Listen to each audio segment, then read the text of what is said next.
You can claim victory in sports, on the job site, even on your taxes by switching to H&R Block. Block offers many ways to file to fit your schedule, a 100% accurate return and your max refund or your money back. Plus, you'll always know the price of your tax prep before you begin. Switch today and feel like a tax champion. This tax season, it's better with Block. Make an appointment at hnrblock.com. All tax situations are different. Not everyone gets a refund. Limitations apply. Description of benefits and details at hnrblock.com/guarantees.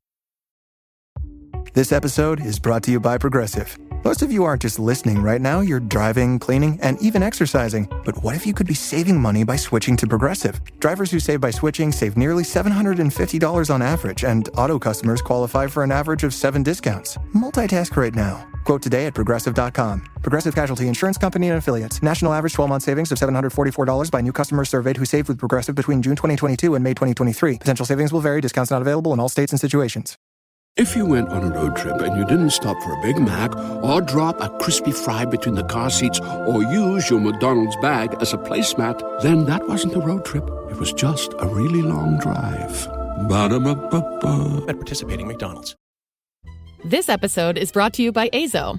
Ever felt off balance down there? Introducing Azo Vaginal Health Products. Azo Complete Feminine Balance helps restore the balance of good bacteria. And if you want protection from yeast and urinary tract issues, try Azo Dual Protection. Save 20% with the promo code PODCAST at azoproducts.com. These statements have not been evaluated by the Food and Drug Administration. This product is not intended to diagnose, treat, cure, or prevent any disease.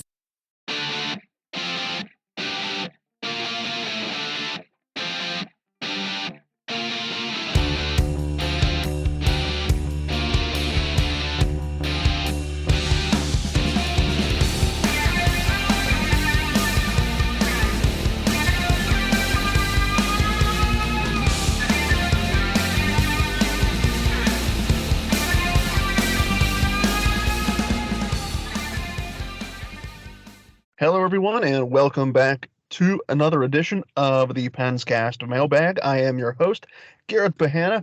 As always, alongside me is fellow contributing writer over at Pensburg.com and the co-host of the Penscast and the Penscast Mailbag. It is Robbie Noggle. As we enter the week leading up to Memorial Day weekend here in the States, we are getting increasing clarity on the Penguins and their general manager search. And as I texted you before we started recording this episode, I said I wouldn't be surprised if we get a new general manager at some point during the next 7 days or so. It looks like Fenway Sports Group is finishing up their search and finishing up whatever processes are left, and interviews have taken place. It seems like they have a set list of candidates who they were impressed by. So I guess it's only a matter of time before we find out who the next general manager of the Pittsburgh Penguins will be. And when that news is announced, we will bring it to you here on the Penscast throughout the Skating Penguin Network and over at Pensburg.com. But until then, we have a 16-question mailbag for you this week. All sorts of great questions from both Brian and Brenden, I do believe, that comprise this week's mailbag. So, Robbie, as always, we'll get started with you. You get question number 1 this week. As always, question number 1 comes from Brian, and he asks this: who has the best mascot in the NHL?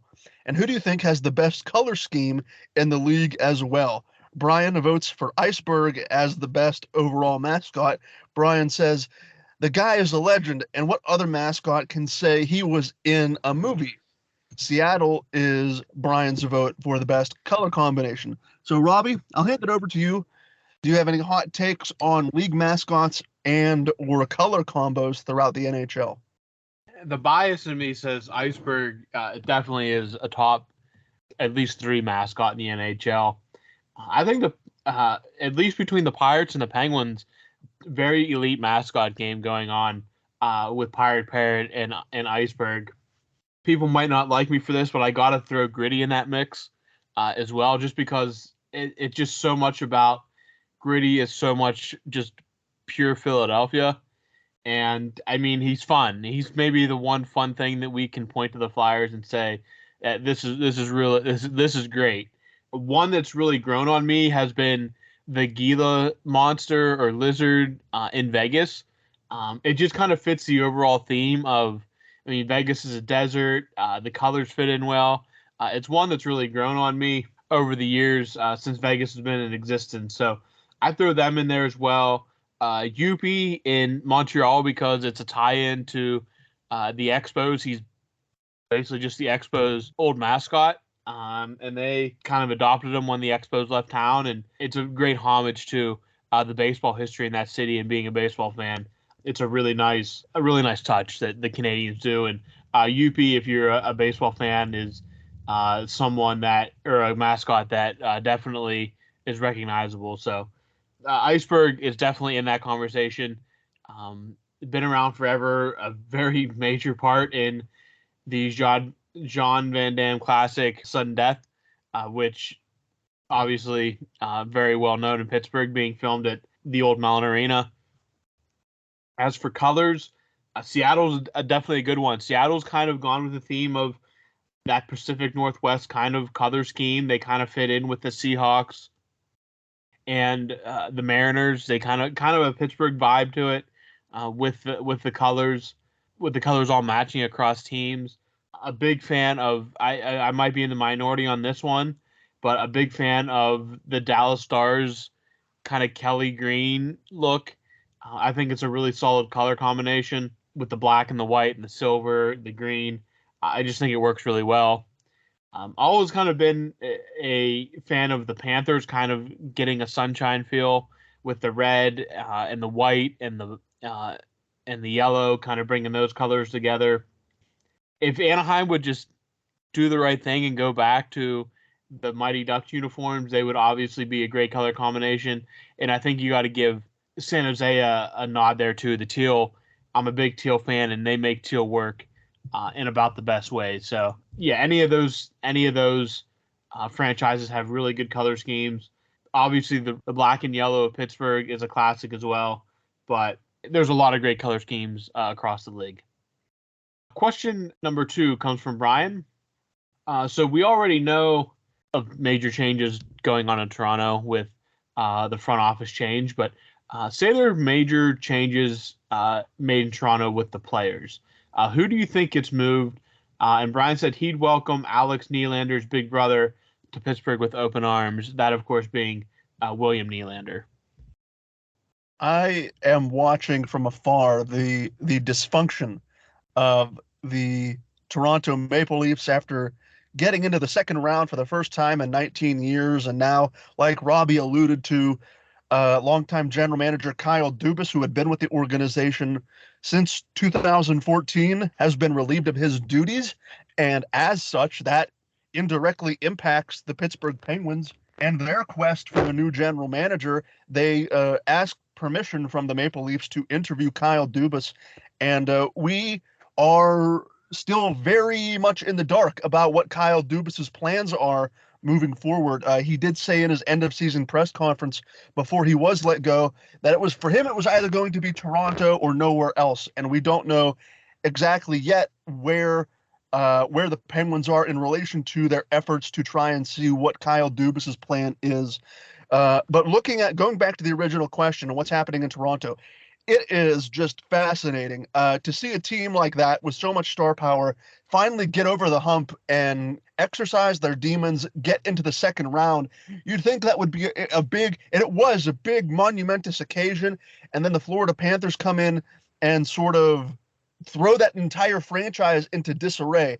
It has been something crazy to watch. Now the Maple Leafs are looking for a new general manager. There are already rumors swirling that both Mitch Marner and Alex Nylander and even Austin Matthews, I think it's Matthews and Nylander are the two contracts that are coming up. Not this year. I believe their contracts expire at the end of next season. And the date for when both Matthews and Nylander, I believe, if it's not Nylander, it's Marner. I can't remember who it is.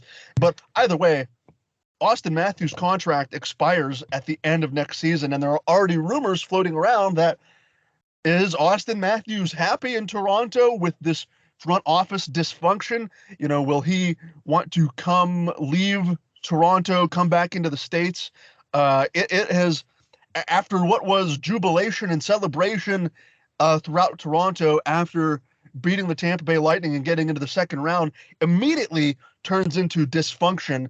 And as a neutral, and I've certainly made my passion for the Leafs known on this podcast. I do not care for the Leafs or their incredibly entitled fan base, but to watch it all unfold in a matter of hours seemingly has been fascinating, and it has left me speechless. Now Kyle Dubas is out of a job.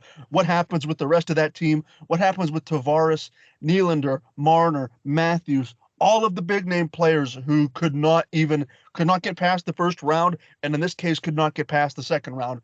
And there's only about a month left until the NHL draft and free agency begins.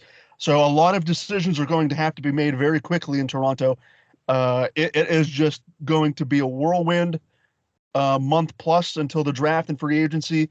It's going to be fascinating to watch as a neutral fan with no dog in that fight, to see how Toronto rights that ship and prevents it from going sinking very deep into the depths of obscurity and perhaps another potential rebuild. So we'll see we'll have to see what happens with Toronto moving forward. Question number 3 comes from Brian Robbie. What Canadian team do you think will win a Stanley Cup first and break this 30-year drought of no Canadian market winning the Stanley Cup? Also, do you think it's a funny coincidence that no Canadian team has won since Gary Bettman has been league commissioner? If you look at the teams and the talent that's there with those teams and their situations, I think if you have to pick one, put your money on one, I think it has to be the Edmonton Oilers right now. At some point, you'd think they'd figure it out. Again, nothing's guaranteed. But, I mean, just having Connor McDavid and Leon Draisaitl is enough to at least give them a little bit of an edge over the rest of the teams. Now, the rest of the teams, if you look, Vancouver in the middle of a rebuild, Calgary kind of there, didn't make the playoffs this year. It'll be interesting to see what they do in this offseason to get back in the mix. Winnipeg looks like they're going to go through a rebuild. Toronto, absolutely no idea. Everything up in the air in Toronto right now. So we'll have to see where they go. You probably could have said Toronto going into the playoffs, but now it's complete mystery. Ottawa's maybe your second best option. That's a young core that played really well down the stretch and probably going to be fighting for a playoff spot next year. So you never say never there. And Montreal, again, in the middle of a rebuild as well. So, I mean, your two good options, your one best option, I think, is Edmonton. Your second option is, right now, maybe Ottawa until we get some clarity on the Toronto situation.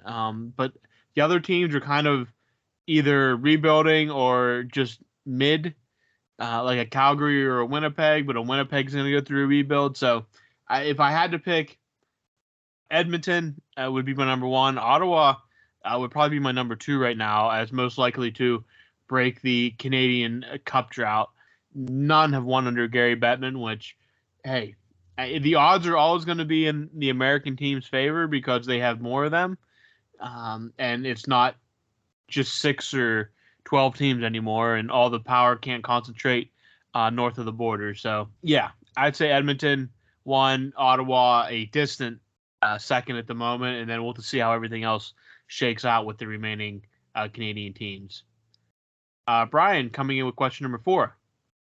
Do you feel bad for Connor McDavid to be widely seen as the best player in hockey for a few years now and not have the postseason success everyone expected? Do you ever think he'll get fed up and want to be moved out of Edmonton? Privately, I wonder if he's had those conversations with either family members or his agent. McDavid's 25 now, 26, going to be 26. And Robbie, you mentioned it in your last question. You have McDavid and Draisaitl you could argue, is this generation's Crosby and Malkin. So the ineptitude of the Edmonton Oilers front office to adequately build around McDavid and Draisaitl is incredible, and not in a good way. McDavid, you saw it even this season with the records that he was able to shatter this season in terms of point production. And he, on some occasions, he can will his team by himself, but it just goes to show, I think a lot of their success came on the power play, if I'm not mistaken, and not a lot of success came at 5v5. So their postseason opponents did a lot of homework to cancel out both Draisaitl and McDavid. You need better play at 5v5, and you need better teammates. That falls on the general managers that have been in charge while McDavid has been in Edmonton. So while he's never going to perhaps publicly say anything to rock the boat, if I'm Connor McDavid, I'm making millions and millions of dollars being this generation's Sidney Crosby after the baton was unofficially or officially passed, however you want to view that. But like Brian says, to not have that postseason success, to not even have a Stanley Cup, you're going to be compared to Sidney Crosby and Alex Ovechkin's legacy and Evgeny Malkin and all the centermen, and especially Wayne Gretzky, who came before you, and Mario Lemieux. You're going to be compared to all of these players. And again, Connor McDavid will probably play for another 10 or 15 years, and there's no harm in winning a Stanley Cup at age 35 or 36 if that happens. But the fact that he hasn't done it now and was what is considered his prime, these are his prime athletic peak years, and he hasn't had that sustained postseason success. I would be frustrated if I'm McDavid. I don't know what drives McDavid, whether it's the money or the statistics or the championships, maybe a combination of the three. I just don't know him personally. But if I'm there in Edmonton and I'm going through this cycle year after year after year and not getting over the hump, not even getting into a Stanley Cup final appearance, that would start to drag on me. And I'd start to be wondering, okay, it's not working here. Well, maybe I should think about taking my talent somewhere else. I don't know McDavid's contract status off the top of my head, but I can't imagine this goes on for several more seasons before McDavid finally says, enough is enough. If I haven't done it here, then I'm going to go somewhere else and try and get that Stanley Cup winning success elsewhere. Question number 5. I believe this question comes from Brian. I failed to put his name there when I was constructing the outline last night. Brian wants to know, where do you think the 2016 Penguins rank among Stanley Cup winning teams? They had speed with a relentless forechecking ability and a high-powered offense. Robbie, before you answer, I would like to say, too, that 2016 team had the perfect, and I've said this before, they had the perfect combination of veteran leadership, guys who had been there before, and a perfect combination of youth, guys that Mike Sullivan brought up from Wilkes-Barre Scranton. But, Robbie, I'll hand it over to you. Where do you rank the 2016 Penguins Stanley Cup winning team? I think in terms of looking at it, like post-lockout Stanley Cup teams, they're right up there. The 2013 Blackhawks are up there. The 2008 Red Wings, just a complete wrecking force. I mean, obviously they beat the Penguins, so that kind of stings. But that team was, the Hall of Famers on that team, just a phenomenal hockey team. Boy, just kind of thinking off the top of my head here. It's kind of hard to judge with the bubble. Last year's Colorado team was really good, but I think they're in the top 5. I'm just going by the post-lockout Stanley Cups. I could easily see them being a top 5 team, Stanley Cup winning team. They're better than the 2017 team, but again, a lot of factors into that. But no, I'd say they're top 5 going post lockout. So anything after 2005, I'd say that they're in that top 5 conversation. Question number 6, again from Brian. What is the correct way to eat corn on the cob? Vertical all the way around or horizontal in a row? And how, depending on how this question is answered, I will either judge you as a complete sociopath, or you are correct. Okay, Brian is back with another food question this week, which I love. I absolutely love this question. And Robbie, I will include you in this discussion. The first thing I have to say is, who in the world eats corn on the cob vertically? How it's possible. Exactly. I have never, in all of my years of eating corn on the cob, have looked at the cob itself and thought, this needs to be standing upright for me to eat it. Yeah. I am just, Brian may have opened my eyes to something that I didn't even know existed because I honestly did not know people ate corn on the cob vertically. How that is even, it almost defies the laws of physics. Putting that thing upright and trying to, exactly, Robbie, how would you even, I'm trying to visualize myself eating a corn cob vertically, and I can't. I mean, the only real way is to eat it horizontally in a row, as Brian describes. This is we have to investigate this, because if there are people out there, and if Brian is certainly, now he doesn't say, Brian doesn't say which way he eats his corn on the cob, but honestly, I would not be surprised if Brian eats his corn on the cob vertically, which would be an issue in itself. But Robbie, I digress. I have to hand it over to you, Robbie, because I'm almost at a loss for words. I don't know anybody who eats their corn on the cob vertically. And Robbie, it sounds like from some of your comments here, you do not eat it vertically as well. What I consider to be the normal way to eat corn on the cob is horizontal. So, Robbie, put a bow on this corn on the cob discussion before we move to question number 7.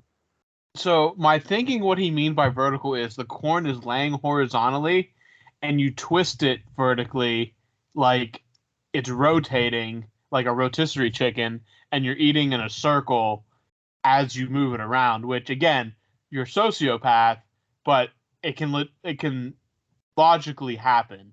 Now, you always eat it side to side. You eat it left or right, like you're reading a book or typing on a typewriter. You don't vertically, no. I don't eat in circles. It's a nice even line all the way across. And again, we're coming into corn on the cob season. But no, vertically, no. You're a sociopath. You need to be institutionalized. It's horizontal, left or right, every time. It's almost like you visualize it. I always say my dad is a typewriter. The way he eats his corn on the cob, like you said, Robbie, you go left to right in a horizontal line, just like that, almost like a typewriter. When you get to the end of the line on the right side, then you rotate it a little bit more. You rotate it just a bit, just to get even more, just to get your next line, just to get that line started. So envision it like, if you're eating it vertically, envision it like a typewriter, like Robbie said. Go left to right, twist it ever so slightly, and then just keep going around in that circle. But you have to do it horizontally. That's how you do it. Question. I can't get over that corn on the cob. Question number 7 comes from Brian. For the longest time, the 2-goal lead was the scariest lead to have in hockey, but this year it seems to be that the scariest lead to have is a 3-goal lead. I don't have any statistics to back this up, but do you think this is true? And if you do, then what do you think causes the 3-goal lead to evaporate so quickly?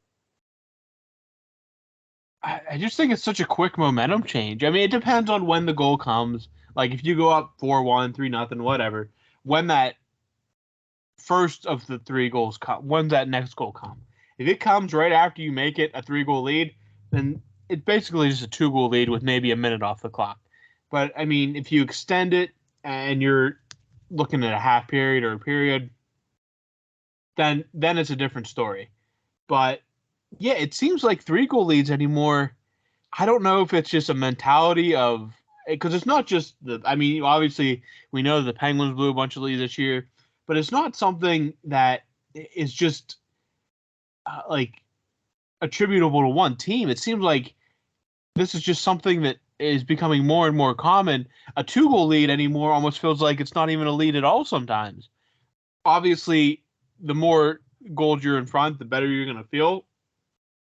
But I don't know if it's just the offense is so good now that 3-goal leads can be erased just that much easier, or what it is. But, I mean, overall, I kind of agree with this take here that the 3-goal lead is kind of like a poison pill. You kind of lay back a little bit, take the foot off the gas, and teams are so good now. If you even give them a window of opportunity, they're going to fly through it. And next thing you know, that 3-goal lead to 2-goal lead, and then you're kind of maybe the momentum switches, they get another, and all of a sudden you're down to a 1-goal lead, and it's a one-shot game. So, yeah, I definitely agree with that. And maybe it's just there's so much talent out there now that that no league is really safe in the NHL. Question number 8, we got Brian again here. Thoughts on the whole bizarre Kyle Dubas, Brendan Shanahan, and just really the entire Maple Leaf situation. Do you think this news affects Fenway Sports Group and their timeline with their search? This question's kind of already been answered here today. Got to think it adds stress to the situation with a team like Toronto entering the same market and needing to fill their front office now. Whether you're buying benches, bread makers, or bottles of bubble bath, paying for business expenses with an Amex Blue Business Cash Card can be rewarding. You'll earn 2% cash back as a statement credit on your first $50,000 in purchases per year and 1% after that. So you get rewarded for getting what you need for your business. Terms apply. Learn more at americanexpress.com/businesscash. Amex Blue Business Cash. Built for business by American Express.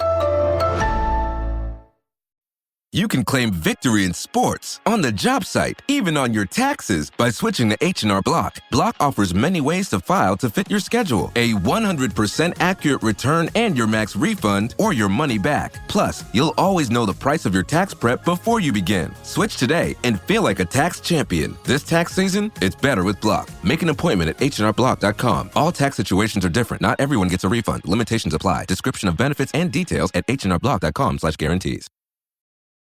This episode is brought to you by Progressive Insurance. Most of you listening right now are probably multitasking. Yep, while you're listening to me talk, you're probably also driving, cleaning, exercising, or maybe even grocery shopping. But if you're not in some kind of moving vehicle, there's something else you can be doing right now. Getting an auto quote from Progressive Insurance. It's easy, and you could save money by doing it right from your phone. Drivers who save by switching to Progressive save nearly $750 on average. And auto customers qualify for an average of 7 discounts. Discounts for having multiple vehicles on your policy, being a homeowner, and more. So just like your favorite podcast, Progressive will be with you 24/7, 365 days a year, so you're protected no matter what. Multitask right now. Quote your car insurance at Progressive.com to join the over 28 million drivers who trust Progressive. Progressive Casualty Insurance Company and Affiliates. National average 12-month savings of $744 by new customers surveyed who saved with Progressive between June 2022 and May 2023. Potential savings will vary. Discounts not available in all states and situations.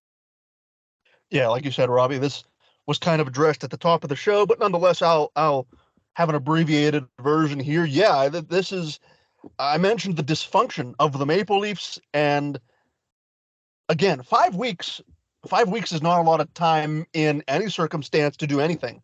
A general manager, I mean, the Maple Leafs had been gearing up under Kyle Dubas and his team. It was his team, his people. He put in charge his scouting department, his analytics department, all of that. He put all of that in place, and that's what they were gearing towards, the draft and free agency. Now, Kyle Dubas is not in charge. Jason Spezza, who had been sort of Kyle Dubas's assistant, had tendered his resignation the same day, I believe, Kyle Dubas was let go. So who's running the scouting department? Who's making those decisions? 5 weeks is going to come up very quickly. The Maple Leafs will have to figure out a draft strategy, a free agent strategy. Are they going to re-sign Austin Matthews, William Nylander, and Mitch Marner when those contracts expire? Again, these are all massive questions that have to, on some level, be answered within the next month or so. And that's not a lot of time for an NHL franchise to get its ducks in a row so close to the draft and free agency. It is certainly going to be a crunch time for the Maple Leafs. And like Brian said, it's going to add a lot of stress to this situation at one of the busiest times of the year for the NHL. So I do not envy being a Toronto fan right now. All reports coming out from Pittsburgh's camp are that FSG is taking this general manager search very seriously with a heavy expected presence in analytics and data-driven decisions, which I am all for. Absolutely all for. I love to see some of those reports coming out. So, this next month or so is going to be crazy on all fronts in the league, and Toronto is just going to be another big team to watch to see how those decisions play out. Question number 9. This is a good question, Robbie, one that I really like and want to get your take on. Question number 9, it comes from Brian. What are your thoughts on this arena situation with the Arizona Coyotes? If the Coyotes do end up moving the team out of Arizona, to some of the proposed options, what would you like the best? Brian likes the Salt Lake City idea, or moving the Coyotes and perhaps resurrecting the Quebec City Nordiques. The writing's on the wall at this point after the Tempe stadium was kind of just rejected by voters in Arizona. I think that as much posturing as Bettman and the league and the Arizona front office wants to do, I think the writing's on the wall that it's just not going to work out in that market going forward. I don't know what other options they could possibly have for an arena down in Arizona at this point. The second thing is if they'd ever open up the bidding, there would be an untold amount of bids coming in for this franchise, because there's plenty of metro areas in the United States and Canada that are hungry for an NHL team that would easily attract a buyer. And you look at, obviously, the big name that pops up is Quebec City. And I really think that after reading some stories this week after this all came out, that Quebec City's probably farther down the list than a lot of people want to admit. Again, a big nostalgia factor there. Definitely a hungry fan base there. But overall, I think the big one that comes to mind right away is Houston. And yeah, it kind of might feel weird, not a traditional NHL market, but Houston is the seventh biggest sports market in the United States. Absolutely massive fan base. They've done great with basketball. They've done great with the baseball team there. Obviously, the Astros have won 2 World Series recently and been to a couple more. Just a lot of a great fan base there. They host Super Bowls. The Texans are rebuilding and look to have some excitement building around them. Just a great sports city, and Houston's just an absolutely massive American city, and it would have a natural rival in Dallas, so that wouldn't be a problem. Another one to watch out, and it wouldn't take any kind of reorganization of realignment of divisions or anything like that. They just stick in the Central Division. Another one that I believe it was Sean Gentile made a case for, and a very strong case, was Salt Lake City. With the success of Colorado and Vegas, it would, if you could find a buyer, it would go right there. No problem, no questions asked. Because, I mean, you'd have natural rivals in Vegas and Colorado. The Jazz have a good following. There's good minor league baseball in that area. And they would definitely, I mean, you'd have the Idaho, Montana, Wyoming. You'd pull fans from there. Obviously, Denver, Colorado has a strong fan base already, but you never know what else you can bring in, and you don't pass up opportunities when they present themselves like that. So Kansas City is going to be mentioned. Obviously, they have an arena, as we know. You might hear Portland if they can get an arena, and that a lot of that would be up in the air. Another one that might sound weird to some people is Atlanta.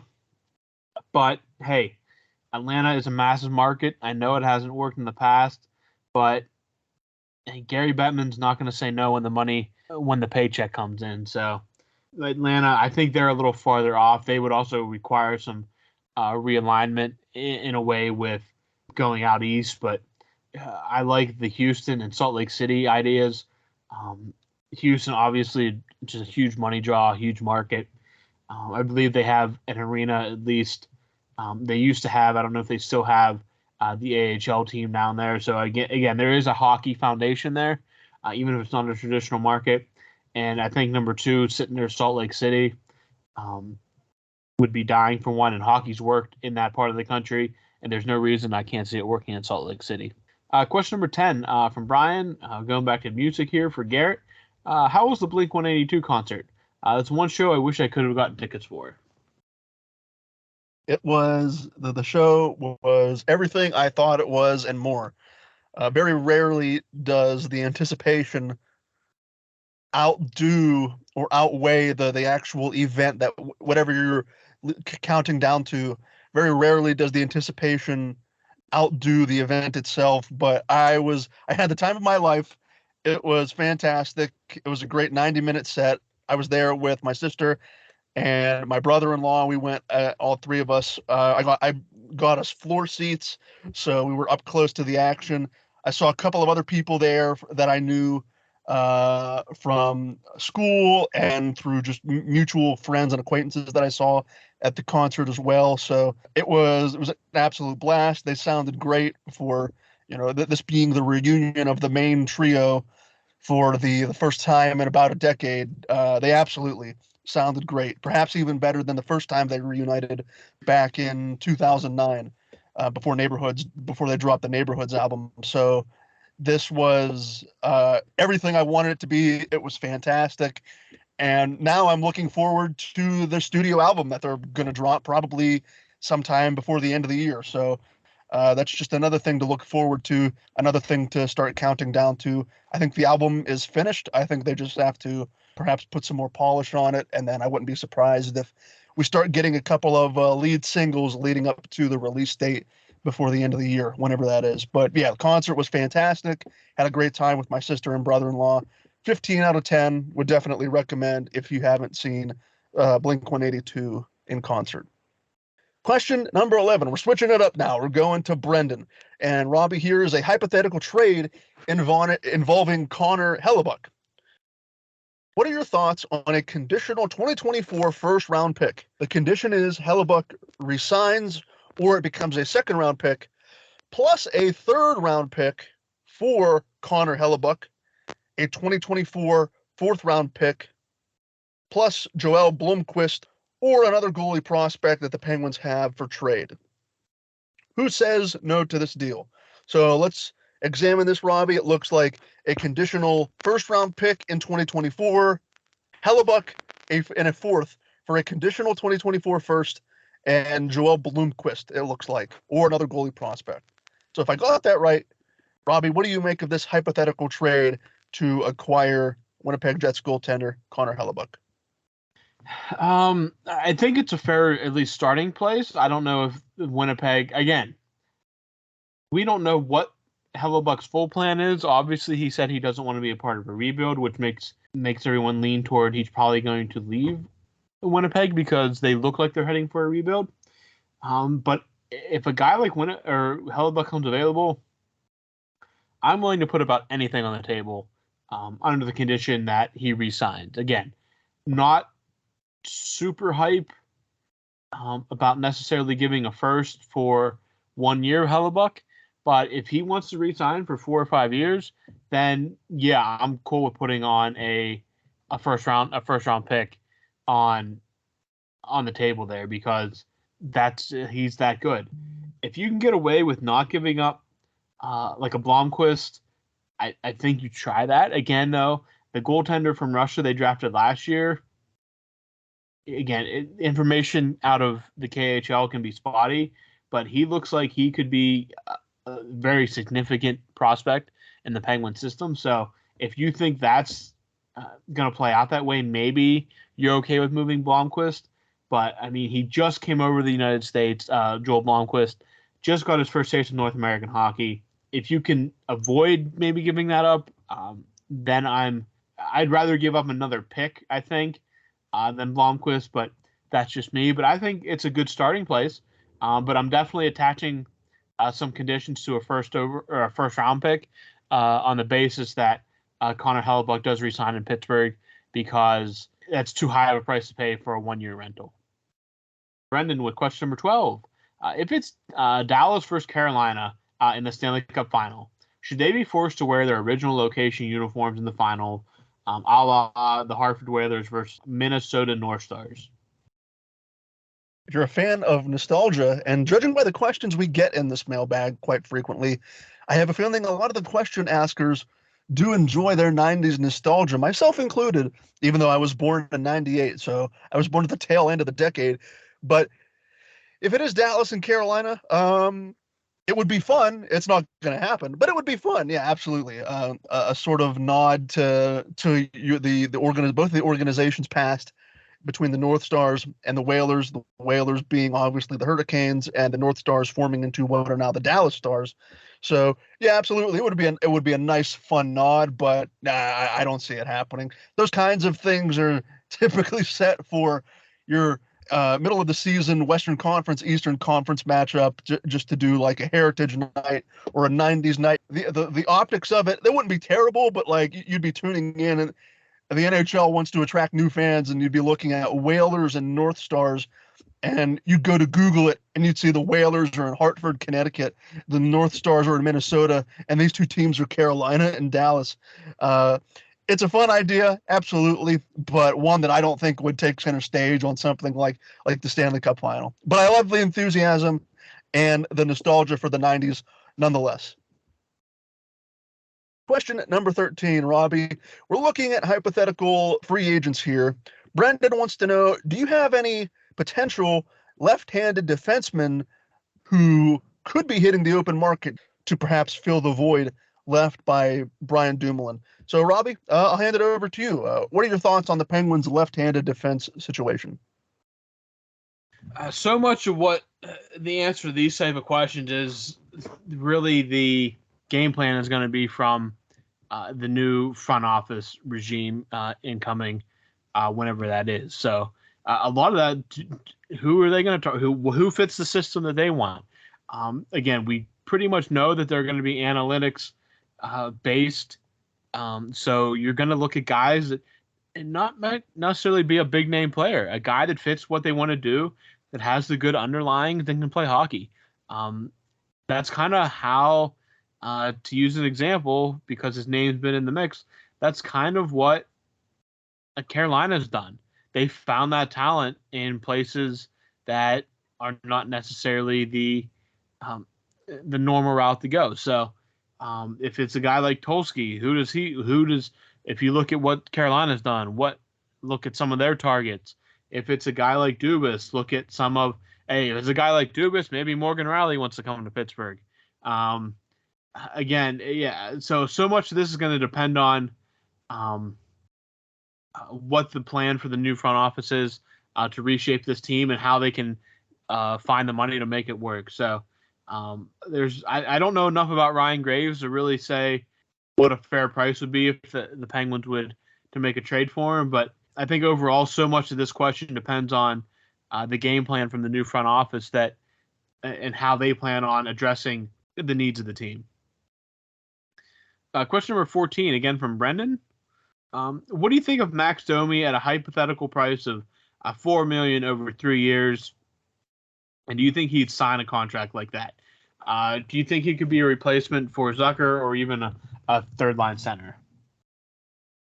So this year's unrestricted free agent crop isn't the most appealing thing out there, which means a player like Domi could be in more demand than usual. I can't imagine teams are going to knock down the door for his services. But looking at what Brenden put out here, so Domi's cap hit for this season, he signed a one-year deal with the Chicago Blackhawks before he was traded to the Dallas Stars. He signed a one-year deal, and his cap hit was just $3 million. So if you're looking at what Brenden suggests, $4 million over the course of 3 years, perhaps it's a slight overpayment by $1 million.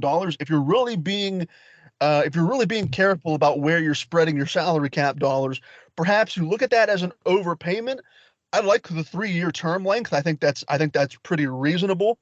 I think Domi's only 27, 28 years old, so it's not like you're getting a washed forward or anything like that. So one that can contribute offensively throughout the top 9, like Brenden mentions.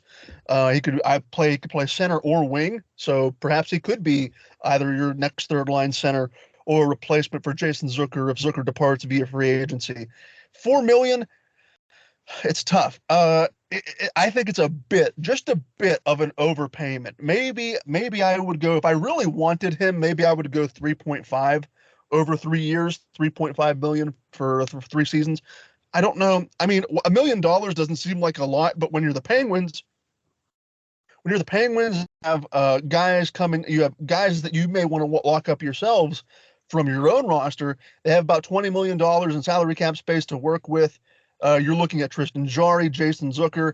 So if you bring in a guy like Max Domi, you have to really be careful about how you're going to allocate that. And that's why I think the next general manager who comes in here with such an emphasis on data, analytics, all of that, I would have to imagine a heavy emphasis is going to be placed on the salary cap and how that money is spent. So again, I'm in favor of Max Domi as well as Jordan Staal. If you're still listening, Brian, absolutely. But again, I don't want to overpay for a guy like Max Domi, especially like I mentioned, this year's free agent crop is not very enticing. Not a lot of A-listers on there. So if teams get into a bidding war over a player like Max Domi, I'd rather stay out of that sort of war and overpay for a guy that I'm going to regret paying 2 or 3 years down the line anyway. Question number 15. We switch back to Brian here. Robbie, do you have a dream broadcasting tandem for the Pittsburgh Penguins? Brian is taking Paul Bissonnette and Colby Armstrong in the booth, as well as Ray Ferraro between the benches. I absolutely love Ray Ferraro as an analyst on ESPN. But Robbie, this is your question. Do you have any certain preference when looking at potential broadcasting tandems for the Pittsburgh Penguins? Yeah, I mean, I think if they are ever going to shake up the broadcasting booth, I'd want to see Josh Getzoff get a shot. If you listen to his calls Absolutely. on the radio, he's fantastic. Fantastic. Yeah, he's absolutely fantastic. My dream scenario would be like a Gary Thorne. That's going way back to the last time ESPN had the NHL. Great hockey announcer, but if we're sticking more to reality, I think if you're just clearing out all the spots, I go with Josh Getzoff as my play-by-play guy. And I love Phil Bourque beside him. I think Bourque is the right balance of optimist and pessimist, I guess you could say, or positive and negative. He's definitely a Penguins fan. There's no doubt about that. But he's also, and if you listen to him at all this year, it was a great example. He was not afraid of laying the hammer down on the team when he felt like it needed to be done. And I think Bourque is very knowledgeable of the game. He's not from Pittsburgh originally, but he basically never left Pittsburgh. After coming here, this is his home. This is the franchise where, he has deep ties. He's friends with Mario. He's never going to leave. So I'd love to see them guys get a bigger audience. As much as easy it is to listen to radio these days, you're still going to get a better, more eyes on them and more ears on them if they're on TV. And in between the benches, as fun as Paul Bissonnette would be between the benches, unfortunately, I don't see him giving up the TNT paycheck or the Barstool paycheck to come and do 75 games a year with the Penguins. So I'm going to go. That's where I put Colby, because Colby, Armstrong is fantastic as well. I would have put it, if Phil Bourque would not want the booth rule for some reason, then I'd be completely fine with putting Army in the press box with Getzoff. I think he'd do fine in that role. But if we're going with Getzoff and Bourque as your main TV crew, and then I'm going with Colby in between the benches. And if Colby has national business to attend to, I'm sure they can find somebody to squeak in there in between the benches that would do just as good a job. But yeah, any combination of those three, I think, would be a home run for the Penguins broadcasting games in Pittsburgh. And then last but not least, we have Brenden wrapping us up with question number 16. When is the cutoff for questions to be submitted for the weekly mailbag? A good question that I don't think has been asked before. So here's how I typically do things. So we're recording right now in the evening of Monday, May 22nd. Typically what I will do is I'll send the mailbag tweet out on Sunday afternoon, so the day before we record. That'll go out sometime in the early afternoon. And basically you have between the time the tweet goes out for instance, from 12:30 p.m. Eastern on that would be that Sunday until because I work on the weekends. I work Saturdays and Sundays from 3:30 to 11:30 at night. So by the time I'm done working with my regular job, one of the last things I'll do before I go to bed is put the outline together for the next day's mailbag. So you have almost, give or take, a 12-hour time span on that Sunday, the day before we record, to get the questions in. And then that cutoff is probably around midnight Eastern, leading into that Monday, 12:30, maybe. Sometimes I'll be up late Sunday nights into Monday because I'm off Mondays. So if you're submitting a question for the mailbag late Sunday night, odds are I'll probably see it. But I would say the cutoff is probably no later. Don't be submitting questions in last week's thread like no later than like 1 a.m. into that Monday morning, the day that we end up recording the podcast. So like I said, every Sunday afternoon, I'll send out the tweet. And then by Sunday night into early Monday morning is when I put the outline together. So that's about 12-ish hours, 12, 13 hours to get your questions in. So yeah, that's basically some little behind the scenes, if you will, of how I put the outline together for the Penscast mailbag and that sort of thing. So if you're interested, for future reference, that's how much time you have until I put the kibosh on the tweets, and I put them in an email, and then Robbie and I sit here and talk about which ways you're supposed to eat corn like a normal person. That is the progression of how things work here at the Skating Penguin Network. But like I mentioned at the top of the show, if I didn't mention it at the top of the show, I definitely mentioned it to Robbie before we started recording. I would not be surprised as we sit here on the eve of May 22nd if the Penguins do not have a new general manager within the next 7 days. And as such, Robbie and I will be here to break that breaking news down if and when it happens. Obviously, our schedules will have to make sure we are available to do that. But I don't see anything standing in our way of hitting the microphone button, hitting the record button, and giving you some of our thoughts if and when the Penguins name their new general manager, when that happens in the not-so-distant future. So with that, for Robbie Noggle, I have been Garrett Bahana. Thank you so much for listening to this edition of the Penscast Mailbag, and we will talk to all of you again this time next week.